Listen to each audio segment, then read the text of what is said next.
A Delaware judge ruling Twitter's case against Elon Musk can indeed move forward, setting an October trial date.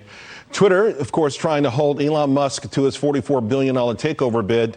The social media company says Musk is inflicting uncertainty, and therefore it's a harm to Twitter the longer this thing drags out. I'm going to bring in cybersecurity lawyer Leeza Garber with us. And Leeza, it seems to me that Twitter, listen, we know where they're coming from. We know where Musk is coming from.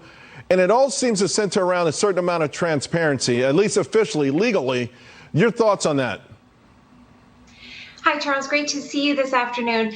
And the key issue here is really due diligence. As we know, Elon Musk approached Twitter really quickly. They weren't asking for a buyer, and he asked for the company without really requesting much. It looks like he didn't do his due diligence. Does he want transparency? Certainly. Does he want that for the platform?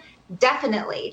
But now you don't just get into this type of acquisition in such a freewheeling way. And that's really the problem here. Now he's coming up in the Delaware courts with a judge that means business and has ruled before just last year to force an acquisition to go through. Yeah, she has that reputation, although I think she's only done it once, and I think it had something to do with the pandemic. But that being said, this is a different number, right? That was a much smaller deal. We're talking $44 billion, or there is something in this deal where there's a walkaway fee, $1 billion. Do you think Twitter is going after just that? Do you think they want to be in a position where they may just end up with that $1 billion fee, knowing that if that's the case, this stock is probably going to go into free fall? Twitter stock is already in free fall, right? It's seen so much damage since Elon Musk has tried to back off this deal. And while these amounts of money are staggering, and you're absolutely right, the acquisition that was forced last year only was about $500 million. Now we're talking about $44 billion.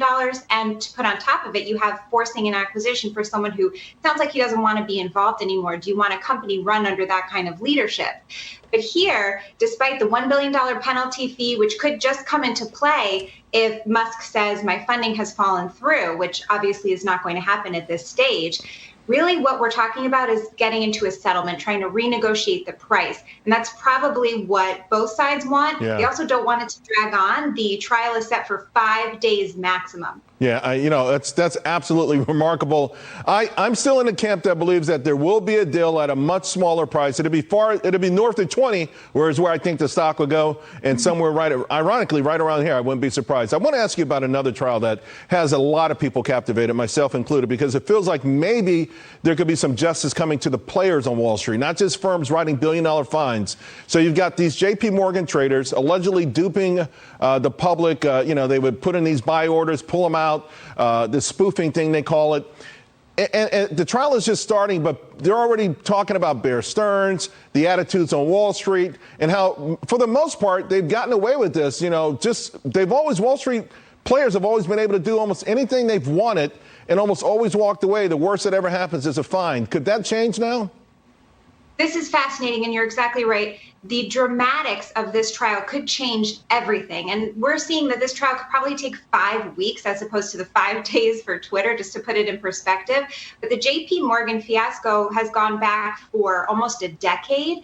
And as we know, they had to pay almost $1 billion last year, about $920 million. Right. And for JP Morgan, that's really a drop in the bucket. But the question is, how about individual liability? So now we have a couple folks on trial. These gentlemen are traders. They know what they're doing. They're high up in the organization. So the question is, was this a criminal conspiracy? Can we implicate RICO? Are there other charges here? How much jail time could they get? So really focusing on individual liability and putting people away, really criminalizing their activity as opposed to just fining the institution itself. Yeah. I got to tell you, my audience really wants to see some real justice come to Wall Street. Leeza, thank you so much. It's been too long. Always appreciate being able to tap into that brilliant brain of yours.